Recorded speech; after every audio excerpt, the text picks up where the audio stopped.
Hi everyone! Welcome back to my channel it's just little world. నేను ఇవాళ చాలా ఎక్సైటెడ్‌గా ఉన్నా. ఎందుకంటే మీ అందరికీ ఈ బ్యూటిఫుల్, ప్రశాంతమైన and one of the most historic ప్లేస్‌ని చూపియడానికి. ఆ ప్లేస్ ఏంటి అనుకుంటున్నారా? అది Saint Louis Botanical Garden. So మరి స్టార్ట్ చేసేద్దామా? Let's go! ఈ ప్లేస్‌కి ఒక హిస్టరీ ఉంది. అదేంటి అంటే ఈ గార్డెన్ 150 ఇయర్స్ బ్యాక్ 1859లో కన్‌స్ట్రక్ట్ చేశారు. హెన్రీ షా అనే ఇంగ్లీష్ బోర్న్ మర్చెంట్ తన ప్రైవేట్ ఎస్టేట్‌ని డొనేట్ చేసి ఆ టైంలో Victorian style green houses and ప్రపంచంలోని చాలా డిఫరెంట్ టైప్స్ ఆఫ్ ప్లాంట్ కలెక్షన్స్‌తో స్టార్ట్ చేశారు. అండ్ అప్పటి నుండి దాన్ని మెల్లమెల్లగా పెంచుకుంటూ ఇప్పుడు ఆ ప్లేస్ నియర్లీ 79 ఎకర్స్‌లో ఉంది. ఈ గార్డెన్‌ని నేషనల్ హిస్టారిక్ ల్యాండ్‌మార్క్‌గా కూడా రికగ్నైజ్ చేశారు. And now coming back from history, నేను నా ఫ్రెండ్స్ అందరూ జస్ట్ అప్పటికప్పుడు అనుకుని అరౌండ్ 2కి ఇంటి నుండి స్టార్ట్ అయ్యాము.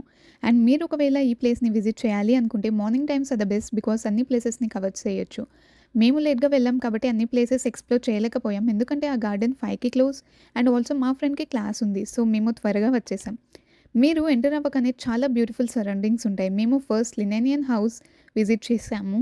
ఇదొక బ్యూటిఫుల్ గ్రీన్ హౌస్, చాలా ప్రశాంతంగా ఉంది లోపల. విత్ చాలా different varieties of plant species. ఇక్కడ స్ట్రాబెర్రీ ప్లాంట్స్ చాలా ఉన్నాయి. సో, ఇక్కడ తెల్ల పూలు ఉన్నాయి కదా! అవి స్ట్రాబెర్రీ వచ్చే సిగ్నల్స్ అనమాట. తర్వాత ఆ ఫ్లవర్ గ్రీన్ ఫ్రూట్ లాగా చేంజ్ అయ్యి, ఆఫ్టర్ ఫ్యూ డేస్ రెడ్ కలర్‌లో చేంజ్ అవుతుంది. చిన్న చిన్నగా ఎంత క్యూట్‌గా ఉన్నాయి కదా స్ట్రాబెర్రీస్. నెక్స్ట్ అక్కడే కంక్వాట్. ఇది ఆరెంజ్ ఫ్యామిలీలో ఒక కైండ్ ఆఫ్ ఫ్రూట్. ఇది చాలా పుల్లగా ఉంటుంది. అండ్ నెక్స్ట్ ఇక్కడ అంజీర్ చెట్టు ఉంది. ఇవి ఇంకా పండలేదు. అండ్ ఇక్కడే డిఫరెంట్ టైప్స్ ఆఫ్ ఆరెంజెస్ ఉన్నాయి. ఒక్క ఫ్యామిలీలో ఇన్ని టైప్స్ ఆఫ్ ఆరెంజెస్ ఉంటాయా అని చెప్పి చాలా షాక్ అయినా నేను. అండ్ నెక్స్ట్ అక్కడే టమేలి flowers and different types of flowers కూడా ఉన్నాయి. తర్వాత అక్కడ నుండి బయటకు వచ్చాక చిన్న పాండ్స్ పక్కన అంతా తులిప్ ఫ్లవర్స్, జస్ట్ అలా కొంచెం సేపు వాక్ చేస్తూ ఉన్నాము. అసలు నిజంగా ఎవ్రీ టర్న్ ఒక న్యూ ప్లేస్‌లా ఉంది ఇక్కడ. అండ్ అక్కడ నుండి మేము బేక్వెల్ ఒట్టోమన్ గార్డెన్‌కి వచ్చేసాం. ఇది 16థ్ సెంచరీ టర్కీ గార్డెన్స్‌ని ఇన్స్పిరేషన్‌గా తీసుకొని కట్టారంట. ఈ ప్లేస్ చాలా పీస్‌ఫుల్‌గా అండ్ ఎలిగెంట్‌గా ఉంది. అండ్ నెక్స్ట్ అక్కడ నుండి సెన్సరీ గార్డెన్‌కి వెళ్ళాము. ఈ గార్డెన్ స్పెషాలిటీ ఏంటంటే మన 5 senses touch, smell, sound, sight and టేస్ట్‌ని ఫుల్‌గా ఫీల్ అయ్యేలా డిజైన్ చేశారు. ఎలా అంటే సాఫ్ట్ లీవ్స్‌ని టచ్ చేస్తూ లావెండర్, రోస్మెరీ ఒక smell, bells sound, flowers colours and కొన్ని హెర్బ్స్‌ని టేస్ట్ చేయొచ్చంట. బట్ మేము చేయలేదు. ఇలా చాలా రిలాక్స్ ఫీల్ ఇస్తుంది. అక్కడ కొన్ని ఫోటోస్ దిగేసి మేము క్లైమెట్రాన్ వెళ్దాం అనుకున్నాము. ఇక్కడ నుంచి చూడండి వ్యూ ఎంత బావుంది. ఇదే క్లైమెట్రాన్. మొత్తం గ్లాస్ డోమ్ లాగుంది కదా! అండ్ ఈ వాటర్ పాండ్స్ ఆ బ్యూటీని ఇంకా ఎన్హాన్స్ చేశాయి. అండ్ ఈ టైంలోనే అనిపిస్తుంది గార్డెనింగ్ ఇంట్రెస్ట్ ఉన్న వాళ్ళు స్టార్ట్ చేస్తే ఎంత బావుంటది అని. అండ్ మేము నార్త్ ఎంట్రన్స్ సైడ్ వెళ్దాం అనుకున్నాము. ఇవన్నీ చిన్న చిన్న ప్లాంట్స్ అనమాట. ఇది నార్త్ ఎంట్రన్స్. అసలు చూడగానే ఎంత బావుంది. ఇది రెయిన్ ఫారెస్ట్ లాగా అనిపించింది. ఎంట్రీలోనే హైబిస్కస్ అండ్ ఆరెంజ్ ట్రీస్ ఉన్నాయి. ఇవేమో బనానా ట్రీ చాలా పెద్దగా ఉంది. ఇది హైబిస్కస్ బట్ దీన్ని రెడ్ చైనీస్ లాంటర్న్ అంటారంట. అలా వాక్ చేస్తుంటే అనిపించింది మన ట్రాపికల్ రీజియన్స్‌లో ఇన్ని different types of plant species ఉంటాయా అని చెప్పి. అండ్ ఇక్కడ వాటర్ ఫాల్స్ లాగా కూడా పెట్టారు. ఎంత బావుందో ఆ వ్యూ, అసలు చాలా బ్యూటిఫుల్‌గా ఉంది. అండ్ ఇది కామన్ పెప్పర్. అంటే మనం యూజ్ చేస్తాం కదా పెప్పర్, అది. ఇది మొత్తం తీగలాగా ఉంది. ఇదంతా డిఫరెంట్ టైప్స్ ఆఫ్ ఫ్లవర్స్ ఉన్నాయి. ఇక్కడ బ్లూ జింజర్ అని చెప్పి ఒకటుంది. మేబీ జింజర్ అనేది బ్లూ కలర్‌లో ఉంటదేమో! కొంచెం ముందుకు వెళ్ళాక ఇది ఇండియాలో ఉండే ప్లాంట్. దీని నేమ్ నాకు ఐడియా లేదు. అండ్ ఇది అమెరికన్ మ్యాంగ్రూవ్స్. కొంచెం ముందుకు వెళ్ళాక పైనాపిల్ ట్రీస్ ఉన్నాయి. ఇక్కడ డిస్క్రిప్షన్స్ ఉంటాయి ఎక్కడ గ్రో చేస్తారు, ఏంటి అన్నదంతా.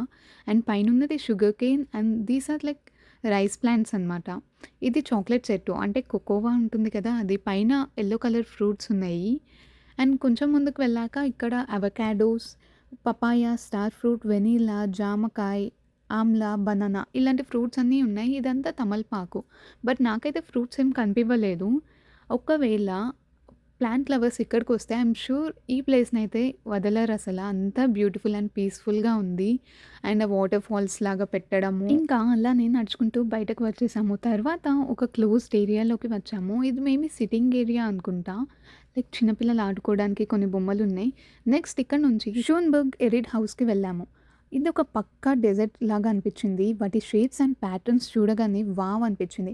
మనం ఎప్పుడు డెజర్ట్స్‌కి వెళ్ళం గాబట్టి ఇన్ని డిఫరెంట్ స్పీసెస్ ఉంటాయని తెలీదు. ఒక్కొక్కటి ఒక్కొక్క విధంగా ఉంది. Same plant but different types అనమాట. నెక్స్ట్ అక్కడి నుంచి జస్ట్ అలా వాక్ చేసుకుంటూ వెళ్తూ ఉన్నాము. పక్కన సరౌండింగ్స్ అంతా చాలా ప్రశాంతంగా, చాలా కామ్‌గా ఉండే. ముందుకు వెళ్ళాక మాకు చాలా different types of flowers and చాలా డిఫరెంట్ కలర్స్ ఆఫ్ టులిప్స్ కనిపించాయి. అండ్ అసలు చూడటానికి 2 కళ్ళు చాలలేదు. If you are looking for photoshoot this place is the best అసల. Trust me you will definitely love your photos అంత బావుంటాయి. అండ్ గార్డెన్ అంతా చాలా క్వైట్ బెంచెస్‌తో, చిన్న చిన్న పాండ్స్‌తో, రిలాక్సేషన్ స్పాట్స్ ఇలా గార్డెన్‌లో స్పెండ్ చేయడం యూజువల్ రొటీన్ లైఫ్‌కి ఒక బ్రేక్‌లా అనిపించింది. నిజంగా నేచర్ మన మైండ్‌ని అండ్ హార్ట్‌ని చాలా పీస్‌ఫుల్‌గా ఉంచుతది. అండ్ మీ అందరూ కూడా బిజీ స్కెడ్యూల్స్ నుంచి ఒక బ్రేక్ తీసుకోవడం చాలా important. And try visiting this place. I'm sure you won't regret it. మేము రిటర్న్ అయ్యి హిమాలయన్ 80 రెస్టారెంట్‌కి వెళ్ళి లూనా చేసాము. అదేంటి అనుకుంటున్నారా? ఏం లేదండి, లంచ్ స్కిప్ చేసి లంచ్ ప్లస్ డిన్నర్ చేసేసాము.